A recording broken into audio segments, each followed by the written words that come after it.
My name is Marcella Bridgeman. I'm 83 years old, and I buried my husband on a Monday. We had been married for 52 years. His name was Walter. He died in his sleep. Peacefully, they said. Quietly, with a half-finished crossword puzzle still tucked under his elbow and a mug of tea gone cold on the nightstand. They say that's a good death. But they don't say what it feels like to be left behind with a bed that still smells like him and 100 unanswered questions. We met in 1969, on a chilly afternoon in Minnesota. He held my scarf when it blew off during a snowstorm. Said I looked like I belonged in a Norman Rockwell painting. We married 9 months later. He was stable, practical, predictable. He was also good at making me feel like the lucky one. I never thought to question him. Not really.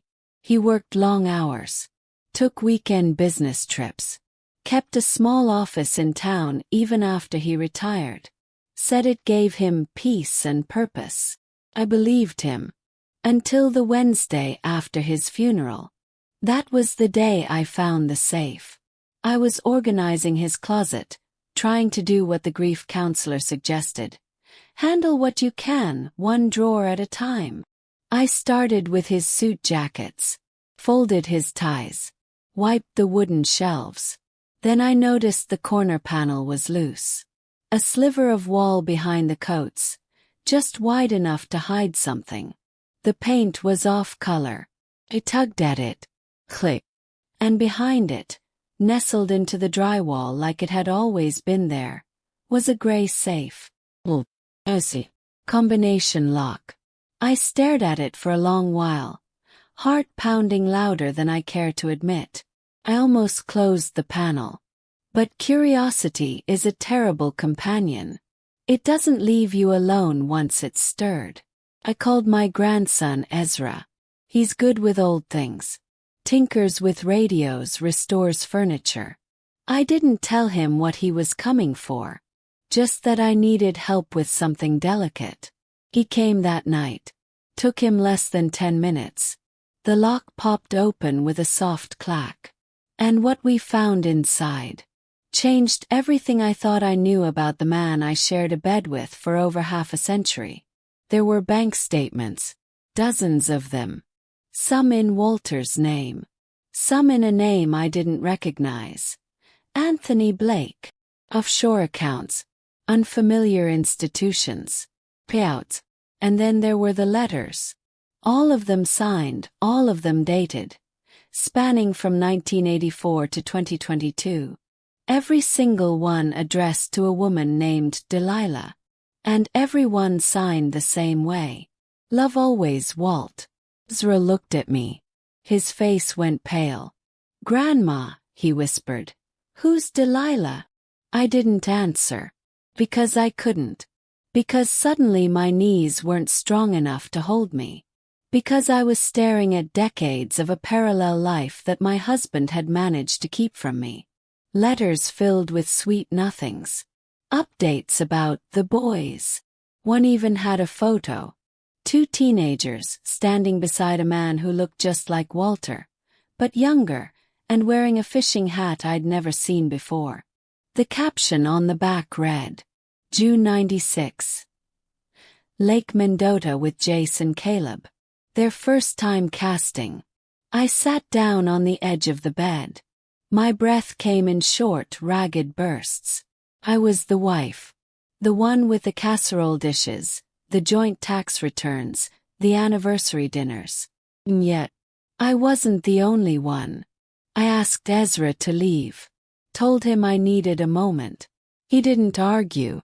Once the door closed, I opened the rest of the envelopes. Shaking hands. Nausea curling in my stomach. There were receipts. Wire transfers. A second phone number scribbled on a sticky note. And at the very bottom of the safe, beneath the stack of letters and account ledgers, was a will. Not the one we'd drawn up together. That one was filed with our lawyer downtown. This was different. Handwritten. Signed and dated.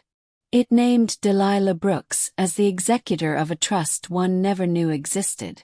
It outlined property in Colorado, college funds, automobiles, an entire other life, one I had no part in. And it hit me. I wasn't the first choice. I was the cover, the good wife, the placeholder. I was the backup plan. As the sun dipped below the horizon and the house filled with shadows, I sat with the truth. It pressed against my chest like a weight I couldn't shake. The man I buried on Monday, he had another family, another name, another legacy, and now I was left holding the evidence of it all, alone, or so I thought, because as I would soon discover, Delilah knew about me, and she had been waiting for Walter to die too.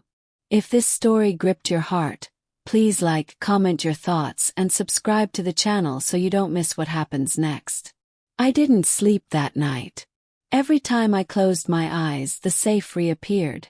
Those letters, that photo, the handwriting I knew like the back of my hand saying things I'd never heard before. Love always, Walt. The same way he signed cards to me. The same tone. The same words. Morning came without warning, gray and brittle like the bones in my fingers. I poured myself a cup of coffee, sat at the kitchen table, and stared at the old rotary phone mounted on the wall. We never upgraded it. Walter said he liked the sound of the dial turning. I liked that he liked anything. Now I just hated the silence. I dialed the number on the sticky note. My hand didn't shake. Not until I heard her voice. Hello. Southern maybe. Is this Delilah? I asked, my voice sounding foreign to my own ears. Long pause. Who's asking? I didn't answer right away. Then I said it plain. My name is Marcella Bridgeman. I was married to Walter Bridgeman. He died last week. The line went dead quiet. Not a sound. Not even breathing. Then a breath came through, shaky, heavy, like someone had been punched in the stomach. I know who you are, she said finally. That did something to me. Knocked something loose. You do? I asked, stunned. Yes, she said quietly. I've known about you since 1985. My blood ran cold. And you still. I loved him too, she said. He was mine before he was yours. I gripped the edge of the table. No, I snapped. He married me in 1969. I met him in 1974, she said flatly. He said he was separated. I almost laughed. He said that every time he left the house for a weekend trip. Delilah sighed. I didn't believe it forever. But by the time I knew the truth, there were 2 boys calling him Daddy. And you kept the lie alive, I said. She didn't deny it. She didn't have to. After we hung up, I sat there for hours, staring out the window, watching a blue jay hop across the snow-dusted porch railing like it had nothing in the world to hide. Delilah had known. She had letters. She had bank accounts. She had children. And somehow, she still lost. Because in the end I had the name, the marriage license, the funeral. But none of it felt like a win. It felt like a participation trophy in a life I thought I'd earned. That night I poured myself a scotch, Walter's favorite. I hated the stuff. But I wanted to taste something bitter. Suited the moment. I took the photo from the safe, the one with the boys and the fishing pole, and I flipped it over again. June 96. Lake Mendota with Jace and Caleb. I searched the names on the internet. It didn't take long. One was a high school basketball coach in Illinois. The other, an ER nurse in Denver. Both with the last name Blake. No mention of a father. No photos of Walter. But one of them, Jace, had posted something just a few days ago. A candle emoji, a photo of a lake, and the caption, "Rest easy, old man." So they knew. They knew he was gone. They just didn't know I existed. Or maybe they did. And just like me, they were nursing their own storm of confusion, betrayal, and grief. I made a decision. I booked a bus ticket to Denver.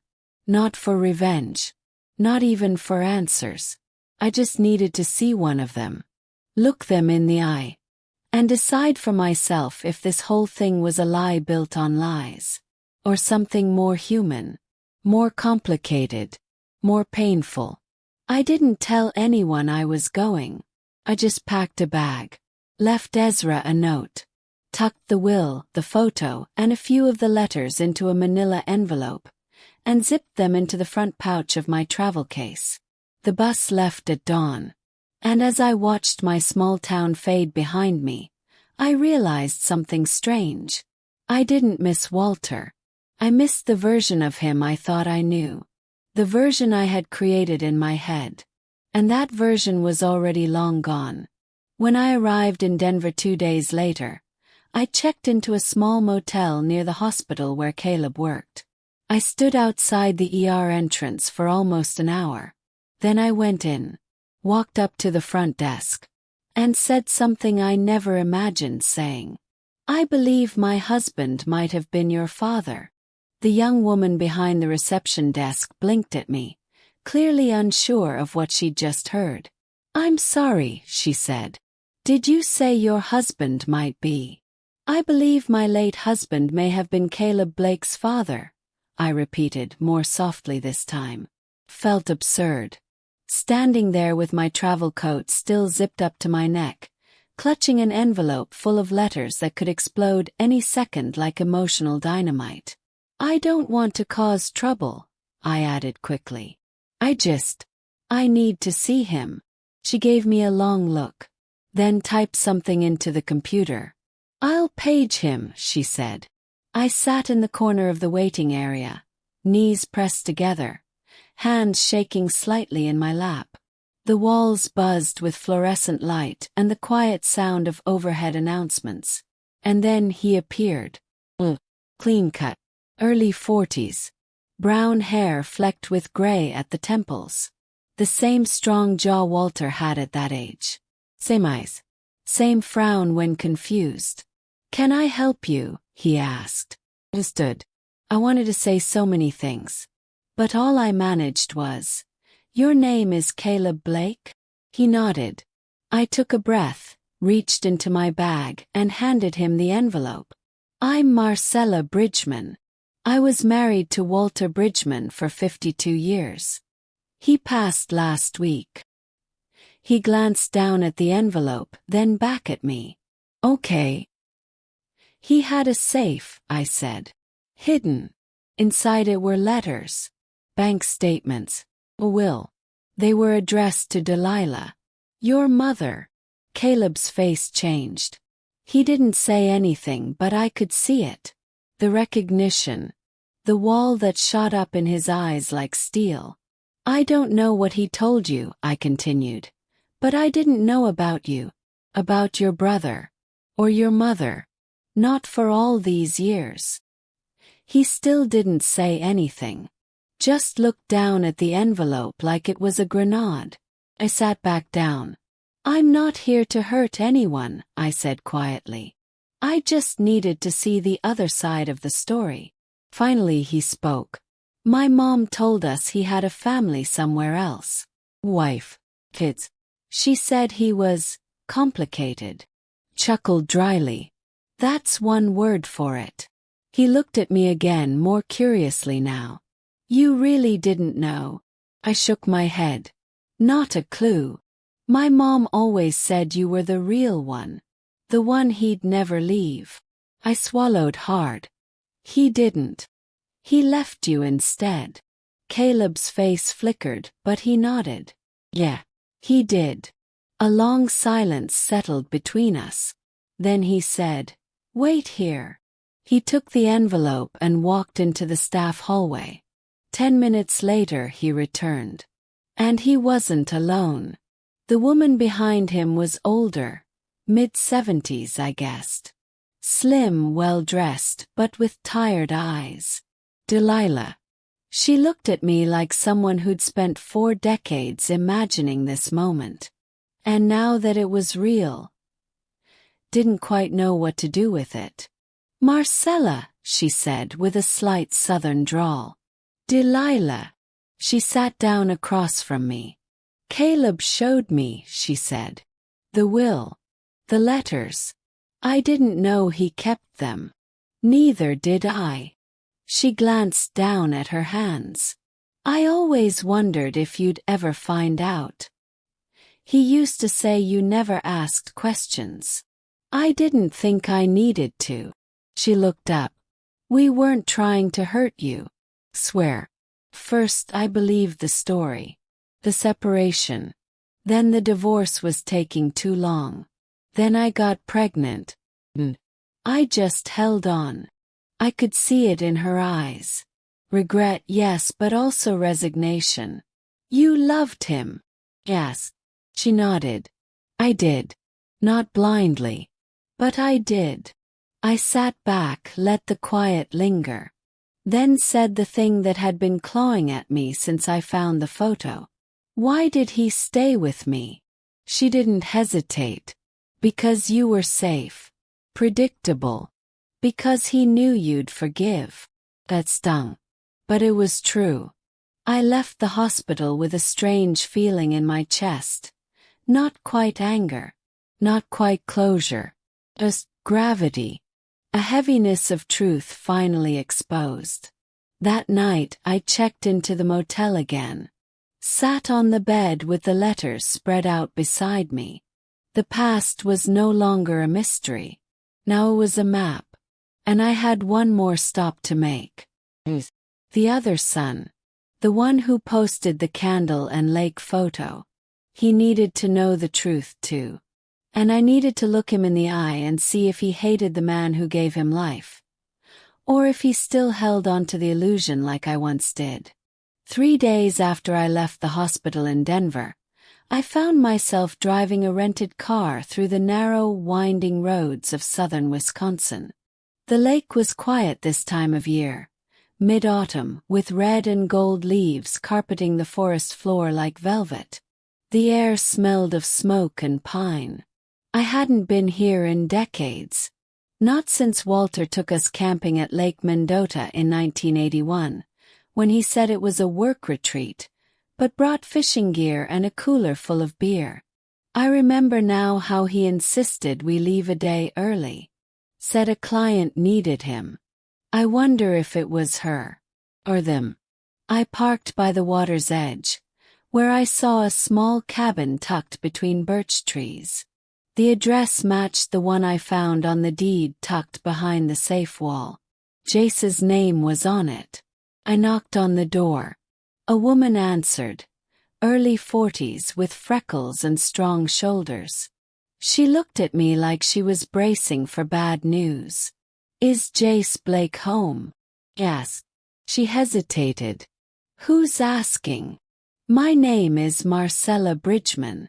I believe. He and I may share someone important. Her eyes narrowed slightly, but something shifted in her face. She stepped aside. He's out back. I followed the wooden path around the side of the cabin, past a dock stretching out over the lake. A man was sitting at the end of it, alone, fishing pole in hand. He didn't turn around when I approached. I stopped a few feet away and cleared my throat. Jace. He slowly turned his head. If Caleb had Walter's eyes, Jace had his voice. He didn't even speak, not yet, but I felt it in the way he held his breath. You don't know me, I said gently. But I knew your father. For a very long time. He stood slowly. Are you her? Her. The other woman. I suppose that depends on which of us you mean. He stared at me, then shook his head. You're the one he married. I am. He looked out at the lake. I always hated him for that. I understand. He turned to me. Then why are you here? I sat down slowly on the edge of the dock beside him. I didn't know, I said. Not about you. Or Caleb. Or Delilah. Not until after the funeral, when I found the safe. He didn't say anything. I reached into my coat pocket and handed him a folded photo. The one I'd kept from the safe. The three of them fishing. Walter had his arm around Jace. They looked happy. He stared at it for a long time. He used to call this his peace place, Jace said. Said he came here to think. Said it was work stress. Lies on top of lies. I know, I whispered. I spent years waiting for him to show up on a birthday. Game. A graduation. He looked over at me, his voice cracking. He never did. I waited too, I said. Every time he came home from a trip, I told myself he chose me. I didn't realize he was just managing both halves of his lie. Jace blinked hard, then looked away. So what do we do now? I looked out at the lake, the reflection of the trees rippling across the water. I came here because I didn't want to be the kind of woman who lived in a lie and never saw the truth. And because I needed to look you in the eye and tell you, I'm sorry. He nodded slowly. I appreciate that.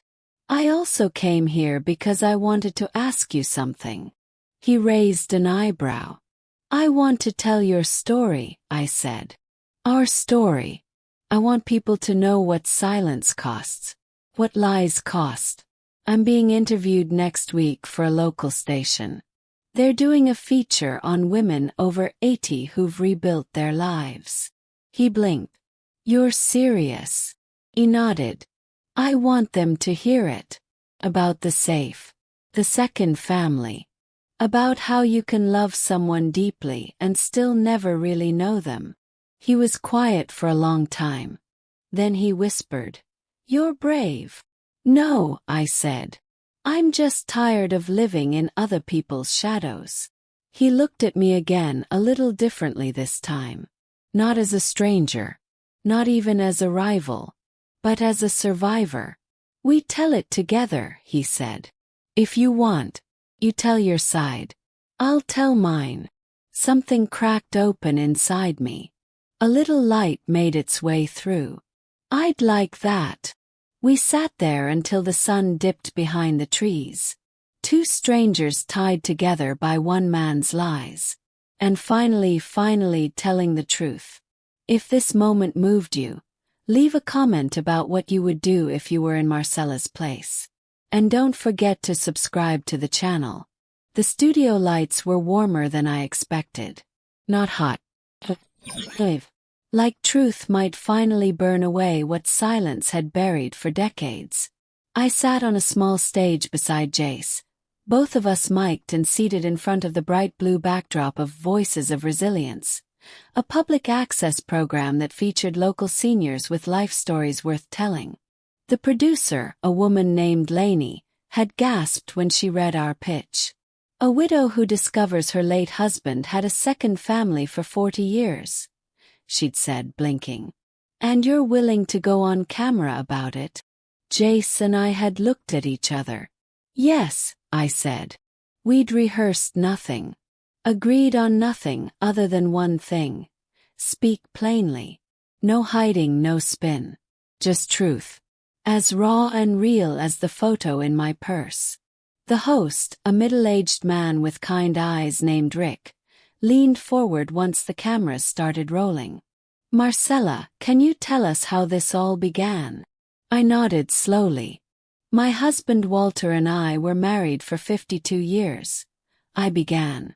We built a life in New Hampshire. House of family routines. He was often away on business. I never questioned it. Pause. Until he died. And I found the safe. The room was quiet. Even the tech crew had stopped shifting around. Inside I was trembling. But I breathed through it. I found letters. I continued. Photos. Deeds to property I'd never seen. And names I didn't recognize. One of them was Jace Blake. Rick turned to Jace. And what was it like, he asked gently, to hear from Marcella after all these years? Jace's jaw flexed. I grew up thinking I was the mistake, he said. The secret. The reason my mom cried at night. The man who fathered me never showed up to any birthday. I thought maybe one day he'd leave that other family and come be with us. He looked over at me. I didn't realize until recently that Marcella was as in the dark as I was. Rick nodded. That must have been a heavy truth. Jace half laughed. It was liberating, actually. Finally, I could stop hating someone who didn't deserve it. That hit me right in the chest. Rick asked more questions. How we found each other, what our first meeting was like, what we hoped people might learn from our story. I talked about silence. How women like me were raised to not ask. To not pry.